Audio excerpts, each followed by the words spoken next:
Hey, how's it going? It's Ron Goodall. I'm here with Crawford'S Strength and Conditioning, Jamie Bell. How's it going? Good. How are you? Doing great. Excited almost to that fight time on Saturday. How excited are you?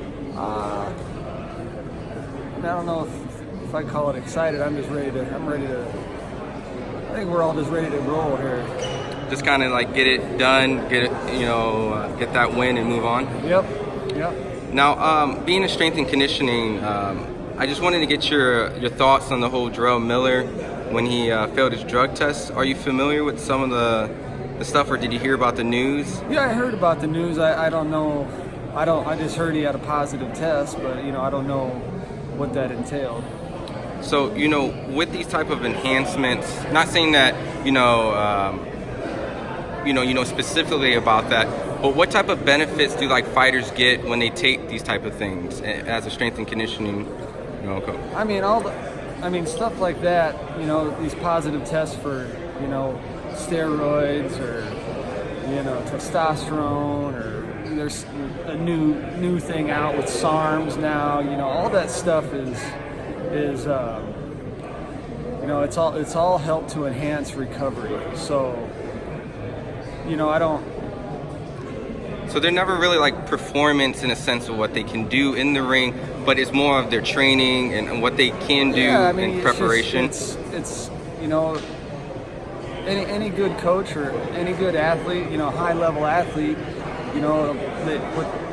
the difference between the level that they're at a high level and a lower level athlete is obviously performance, but more important than that is how fast they recover, and that's what all these these anabolic steroids and all these PEDs, that's what they help you do. They help you recover faster, and that's the name. That's the name of the game in any sport. It's whoever recovers the fastest is going to perform better, because they're going to be able to hold that performance level for a longer period of time. Now, when people bring up stuff as helps you with weight loss, fat burners, what does that entail, and how does that benefit a fighter if they take something like that? To tell you the truth, man, I don't think it benefits stuff like that. I don't think it benefits the fighter at all. I think a lot of these supplements, if they're not natural, I think they're pretty bogus. I'm not a big believer in supplements. That's why they call them supplements. They're supposed to supplement your diet. As a fighter, or a professional boxer, they take supplements to supplement their diet. What people don't understand is that you can get all the benefits of supplements if you just have a good, healthy diet. Now, obviously there's so many new things that come out on the market. You obviously have to check and go through the process to make sure that they're approved, let alone the fact, like you said, natural and they're safe. What's the process when you go get something? Do you do research? Do you go reach out to the? Yeah, it's all research. There's a big list that you can go find online. You want to, things that I look for is, informed choice, just check mark with a circle around it.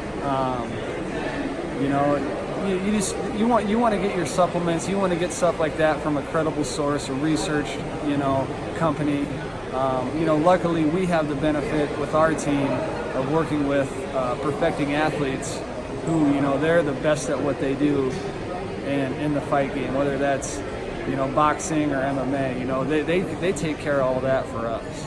Now, my following question and my last question is just you hear a lot of athletes, they say I didn't take it, I didn't ingest it, this was a mistake. How often would you say that it's true? Is that possible that things get contaminated? Yeah, how they did the whole Canelo. It's very possible, I think, because a lot of these supplement companies, they're not making their own supplements. They're buying them from a wholesale factory who makes everybody supplements. So a lot of stuff that you see in things like that is it could get tainted because they made a batch or something before that for another company. So it could very easily get tainted like that. And how do you prevent things like that? Seeing the fact that it is understandable that it can be I contaminated. think the only way to prevent things like that is probably get the FDA involved, get WADA and VADA involved a lot more, and Well, I'm saying in the sense like, you train a fighter, you get these things. Do you do all natural and avoid those type of supplements on the counter? You gotta avoid stuff like that. Yeah, that's too big of a risk for a big time fighter to be doing stuff like that. So it's better to just avoid it or do your research. Okay. Well, look, I appreciate the time. As always, I actually found your Twitter with Jamie Belt 4. Nice. So we'll definitely follow you. Appreciate the time and giving us the knowledge. I appreciate it, man. If you enjoyed the video, feel free to hit the like, subscribe, and share. As always, if you want to support us to the next level, head over to the patreon.com/ThaBoxingVoice. We have tons of exclusive from Border Wars, Entitled, betting shows, the list goes on and on and on. But in addition to that, if you guys have questions for fighters, trainers, and promoters, this is where you can submit them. We will run out, get these questions answered, and put it back on the show just for you guys. Appreciate it. Peace.